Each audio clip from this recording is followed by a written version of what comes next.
कांग्रेस कहती है कि बीजेपी और खासकर मोदी जी इस विविधता को अप्रिशिएट नहीं करते, एक रंग में ढालना चाहते हैं, और अगर 400 सीट जो आप कह रहे हैं अगर वो आ जाता है तो संविधान रद्द हो जाएगा, एक ही भाषा, एक ही रहन सहन, एक ही तरीका होगा, और वो है जो मोदी जी कहेंगे। मैं समझ नहीं पाता हूँ कि जो व्यक्ति यूएन में जाकर के पहली बार दुनिया की सबसे पुरातन भाषा तमिल भाषा का गुणगान करता हो, किस आधार पर उस व्यक्ति को आप ऐसे आरोप लगा रहे हो? मेरा तो मत है, और मैं जब कपड़े अलग अलग राज्य के पहनता हूं तो उनको ही परेशानी हो रही है। मुसीबत उनकी है कि वो एक सांचे में देश को डालना चाहते हैं। हम तो विविधता की पूजा करते हैं, हम विविधता को सेलिब्रेट करते हैं। और मैं हमको हर एक को कहता हूं, जैसे हमने कहा कि भाई डॉक्टर बनना है, इंजीनियर बनना, मातृभाषा में क्यों नहीं बन सकता है? जब मैं मातृभाषा में डॉक्टर इंजीनियर बनने की बात करता हूँ, मतलब कि मैं मातृभाषा को सेलिब्रेट कर रहा हूँ, उसका महात्मा ही बढ़ा रहा हूँ।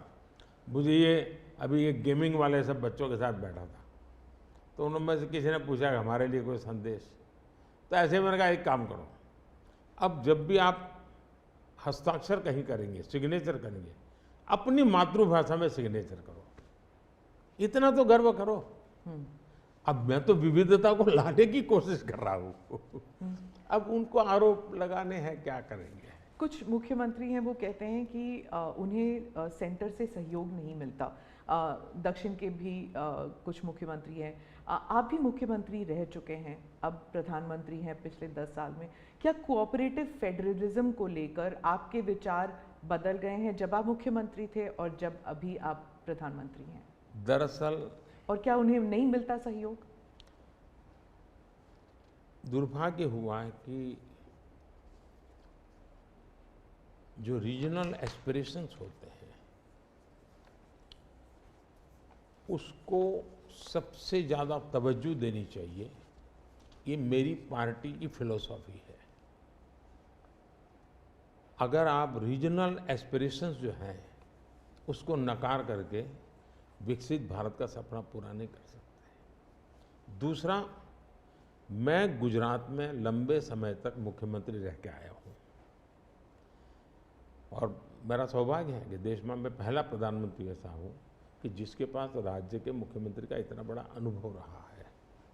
तो एक मुख्यमंत्री के नाते केंद्र से क्या अपेक्षाएं होती हैं, केंद्र से क्या तकलीफें होती हैं, उसको मैंने भली भांति झेला है, समझा भी है। और इसलिए मैं कतई नहीं चाहूँगा कि मेरे देश का कोई राज्य, उसका उमंग उत्साह हो विकास का, उस पर कोई रुकावट पैदा हो। अगर रुकावट हटा सकता हूँ और उसमें मैं उनकी मदद कर सकता हूँ, वो भी मैं करने के लिए, क्योंकि मुझे देश बनाना है। दूसरा, मैं जब गुजरात था तब भी मेरा मंत्र था, यहाँ सरकार यूपीए की थी, तब भी मेरा मंत्र था भारत के विकास के लिए गुजरात का विकास। मैं गुजरात का विकास करूंगा, क्यों? क्योंकि मुझे मेरा देश का विकास करना है। हमारे देश में वातावरण बनना चाहिए। और हमने एस्पिरेशनल डिस्ट्रिक्ट की कल्पना की। हर राज्य में हमने कहा कि ये राज्य के पैरामीटर के बराबर है। भारत सरकार ने योजना बनाई, उसकी मदद की। सभी राज्य आज हमारे एस्पिरेशनल डिस्ट्रिक्ट में और एस्पिरेशनल ब्लॉक में मिल करके हम काम कर रहे हैं और बहुत अच्छे परिणाम नजर आ रहे हैं। अब आप कोरोना देखिए, मैंने इतनी बार चीफ मिनिस्टर से मीटिंग की, शायद 20-25 बार, और हर चीज़ में सब मिल कर के निर्णय करते थे। तो हम साथ मिल कर के चले तो हम कोरोना के जंग को जीतने में सफल हुए। और मैं पब्लिकली कहता हूँ कि कोरोना की लड़ाई में भारत की सफलता का कारण मैं सभी राज्यों का भी उतना ही योगदान है, मैं रिकॉग्नाइज करता हूँ। और इसलिए मैंने हमेशा कहा है कि देश को आगे ले जाना है तो हमें कॉम्पिटिटिव कोऑपरेटिव फेडरलिज्म चाहिए। हमारे यहाँ स्पर्धा होनी चाहिए, तंदुरुस्त स्पर्धा होनी चाहिए विकास की, तब जाकर के। अब देखिए G20, मैं G20 दिल्ली में कर सकता था, मैंने ऐसा नहीं किया। हिंदुस्तान के हर राज्य में G20 समिट किया, क्योंकि हर राज्य में G20 को सबसे ज़्यादा अवसर मिले, लोगों को उस राज्य को देखने का अवसर मिले, राज्य को अपना एक्सपोजर के लिए ग्लोबल प्लेटफॉर्म मिल जाए। क्यों? क्योंकि मैं चाहता हूँ मेरा देश का हर कोना मेरे लिए देश ही है। मोदी जी, दो सवाल G20 को लेकर मैं पूछना चाहती थी आपसे। एक तो वो जो क्लासिक शॉट था ना, वो प्रेसिडेंट बाइडेन और प्रिंस सलमान जो हैंडशेक वाला जो शॉट, उसके बारे में एक। दूसरा, वेस्टर्न मीडिया में बहुत से आर्टिकल्स आते थे उस वक्त कि कोई कंसेंसस होगा नहीं, डिक्लेरेशन होगा नहीं, पर हो गया डिक्लेरेशन। तो ये दो, इन दोनों चीज़ों की बैक स्टोरी बताइए। एक तो आपने वो हैंडशेक कैसे करवाया, और दूसरा डिक्लेरेशन कैसे हुआ? एक ग्लोबल गुड जब उसके लिए काम करते हैं और अपने निजी कोई इफ्स एंड बट्स नहीं होते हैं, तो आप दुनिया को ऑन बोर्ड ले सकते हैं। और मेरी कोशिश ये थी कि मुझे बताइए भाई, आखिरकार ये G8 और G20 पैदा कैसे हुआ, जिन मुद्दों को लेकर के पैदा हुआ तो उस मुद्दों से हटना नहीं चाहिए। और उसमें सब मेरे से कन्विंस हुए, सब लोग कन्विंस हुए। कुछ लोगों से मुझे व्यक्तिगत बातचीत करने की ज़रूरत थी, मैंने वो भी किया। कुछ शब्दों की किसी के आग्रह रहते थे, उनको मैंने समझाने का प्रयास किया। दूसरा, मेरा इरादा था कि मैं लास्ट डे, लास्ट सेशन में नहीं करूँगा। मैं इसको इतना जल्दी करूँगा कि लोग सरप्राइज कर जाएंगे। और इसलिए मैंने दूसरे ही दिन, पहले ही सत्र में डिक्लेरेशन वाला काम पूरा कर दिया। तो जो नेगेटिव अनुमानों के आधार पर सारा G20 घसीटने की कोशिश होती थी, मैं इसको किसी भी हालत में चौंका देना चाहता था। तो दैट वाज माय स्ट्रेटेजी, और वो स्ट्रेटेजी सफल हुई। और मुझे खुशी है, जहाँ तक दुनिया के उन देशों को क्यों लाए साथ, कैसे लाए। देखिए, सिल्क रूट की चर्चा हम बहुत समय से सुनते आए हैं। सिल्क रूट किसने बनाया, कैसे बना, कोई हिस्ट्री अवेलेबल नहीं है। तो सिल्क रूट चल पड़ा और यानी इवॉल्व हुआ धीरे धीरे। हम लोगों ने ये जो IMEC की दिशा में हम गए हैं, ये बहुत बड़ा गेम चेंजर बनने वाला है। और आने वाले हजारों साल उसका इम्पैक्ट है। जैसा सिल्क रूट का इम्पैक्ट हजारों साल रहा, वैसा इसको इम्पैक्ट रहने वाला है। और उसमें मैं सबको विश्वास हुआ कि भाई हाँ, ये तरीका है। उसमें गल्फ कंट्रीज का भी पॉजिटिव और प्रोएक्टिव रोल था। भारत ने एक अच्छी भूमिका निभाने का भारत को अवसर मिला।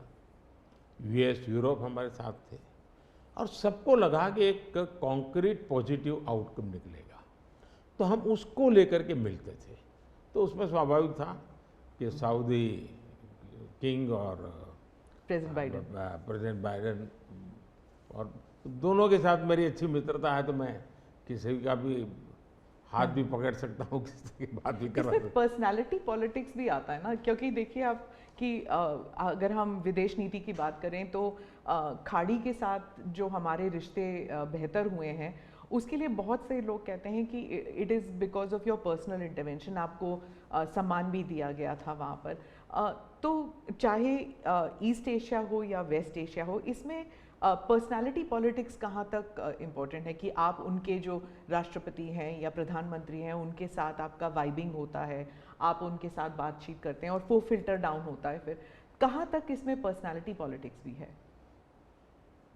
मैं समझता हूँ कि इसके अलग अलग व्यू हो सकते हैं और सब सही हो सकते हैं। एक मत स्ट्रॉन्ग है कि पर्सनालिटी कल्ट या पर्सनल रिलेशन, ये बहुत ज़्यादा इन चीज़ों में नहीं डाले थे। एक मत है, स्ट्रॉन्ग मत है।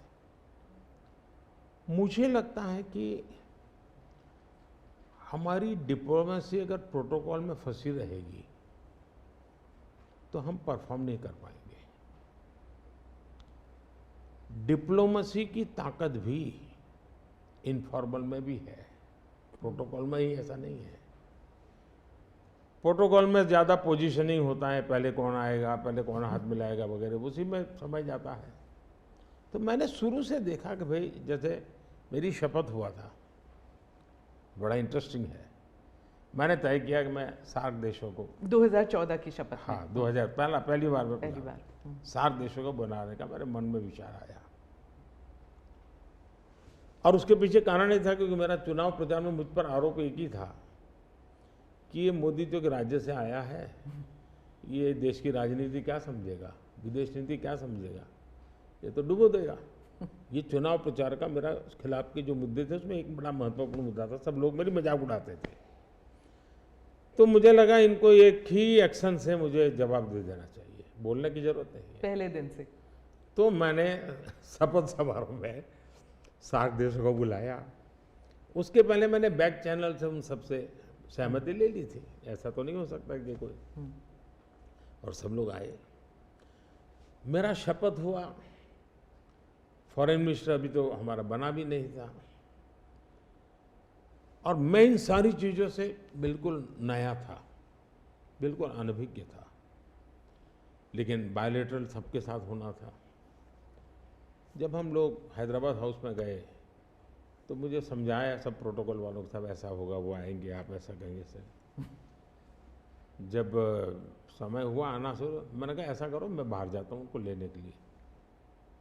तो सारी सिस्टम हिल गई थी कि यार अपने प्रधानमंत्री गेट पर जाएंगे। सारी मेरी एमईए की प्रोटोकॉल की जो दुनिया थी ना, उसके लिए वो पहला ही दिन बड़ा गजब होता, और मेरे लिए वो एक एक्शन सारे मेरे दरवाजे खोल दिए थे।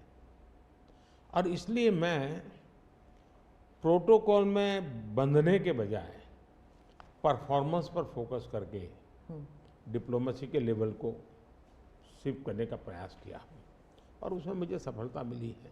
President Obama, president Biden, president Trump, इन तीनों के साथ आपने काम किया हुआ है, और इंडिया यूएस रिलेशंस एक अपवर्ड ट्रैजेक्टरी पे हैं। लेकिन बहुत से मुल्क हैं जो भारत की अपवर्ड ट्रैजेक्टरी से परेशान होते हैं। ये इट इज़ अंडरस्टूड कि ये है, जैसे कि चाइना, क्योंकि वो दे यूज टू थिंक कि ग्रुप ऑफ टू होगा, एक तरफ चाइना, एक तरफ अमेरिका, मतलब दो पावर सेंटर्स होंगे। तो मैं सिर्फ उदाहरण के लिए चाइना दे रही हूँ, लेकिन हमारे इर्द गिर्द जो मुल्क हैं वो भी थोड़े असमंजस में है कि ये भारत की ट्रैजेक्टरी इतनी ऊपर इतनी जल्दी जा रही है।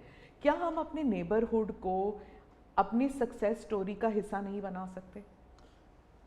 अच्छा सवाल आपने पूछा। हमारी डे वन से पॉलिसी है, एक नेबर फर्स्ट, दूसरा एक्ट ईस्ट। तो जो हमारे ईस्टर्न पार्ट के जो हमारे आसियान कंट्री के देश हैं, उसमें हमने एक्ट ईस्ट पॉलिसी लिया है, यहाँ नेबरहुड फर्स्ट। तो ये हमारा डे वन से हमारे देश की भी पॉलिसी है और हमारी भी पॉलिसी है। पहले लूकैस था, मैंने आकर के उसको एक्ट ईस्ट कहा। लेकिन इसमें दूसरा, आज दुनिया के सैकड़ों मील दूर भी कोई देश है, उनको लगता है कि भारत की प्रगति में हमारा कोई बेनिफिट है, तो पड़ोसी क्यों नहीं देखेगा? आज पड़ोसी सबसे ज़्यादा खुश हैं क्योंकि भारत उनके सबसे, अब जैसे कोविड के कालखंड में कोई पड़ोसी देश ऐसा नहीं है कि जिसकी हमने मदद नहीं की हो।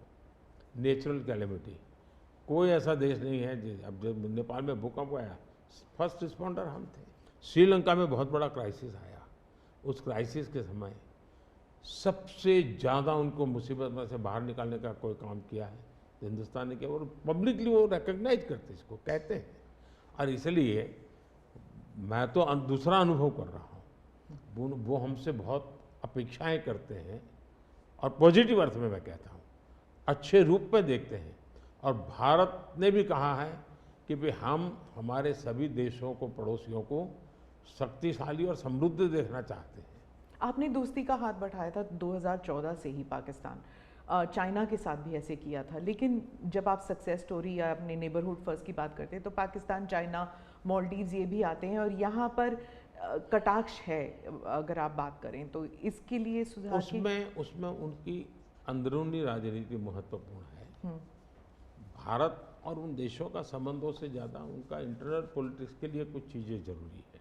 जी, विदेशी मीडिया जो है वो हमेशा कहती है कि Modi is the most popular prime minister in India, वो इस बारे में कोई दो राय नहीं है, लेकिन ये भी कहती है a strong Modi means democracy start sliding, मतलब लोकतंत्र के लिए खतरा है अगर मोदी जी और स्ट्रांग हो जाएंगे। लेकिन भारत में कुछ और ही है, वही रेटिंग्स, वही एजेंसीज कहते हैं कि लोग जो हैं वो खुश हैं कि मोदी जी अगर स्ट्रांग हो जाएं, तो उन्हीं के रेटिंग्स ये कहते हैं। आप इस बारे में क्या कहेंगे? पहली बात है कि उनकी टर्मिनोलॉजी क्या है और उनके इस कंक्लूजन पर आने का आधार क्या है, ये अपने आप में एक रिसर्च का विषय है। लेकिन मैं ये समझ नहीं पाता हूँ कि जिस देश में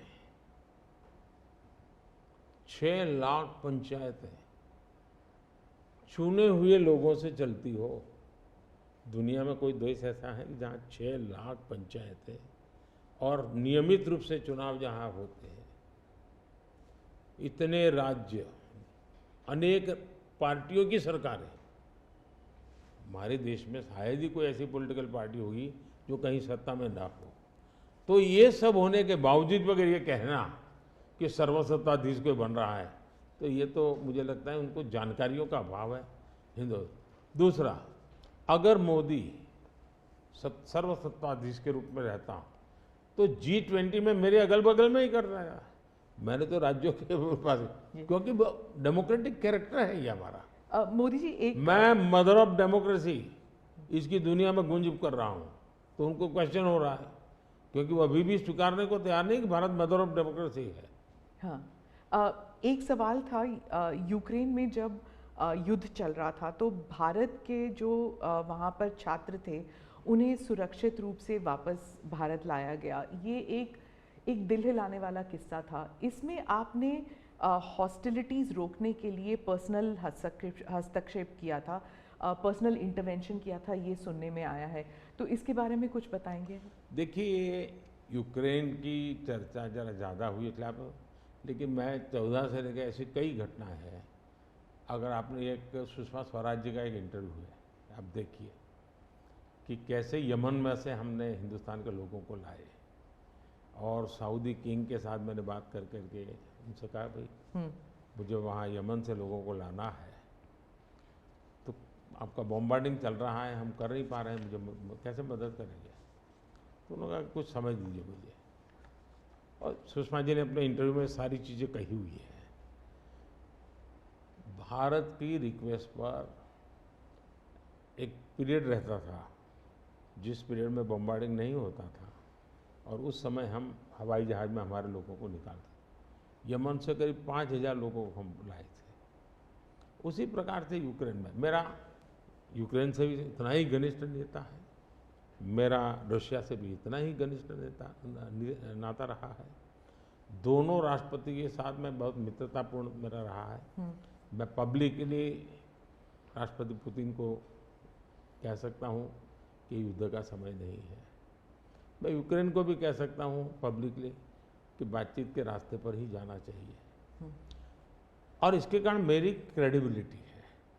और जब मैंने कहा भाई भारत के इतने लोग, हमारे नौजवान फंसे हुए हैं और मुझे आपकी मदद चाहिए, और मैं आप क्या व्यवस्था कर सकता हूँ, फिर मैंने बताया मैंने इतनी व्यवस्था की है, आप इतना मेरी मदद कीजिए। उन्होंने मदद की, और भारत के तिरंगे की ताकत इतनी थी कि विदेशी व्यक्ति की भी भारत का तिरंगा हाथ में रखता था तो उसके लिए जगह मिल जाती थी। तो मेरा तिरंगा ही मेरी गारंटी बन गया था।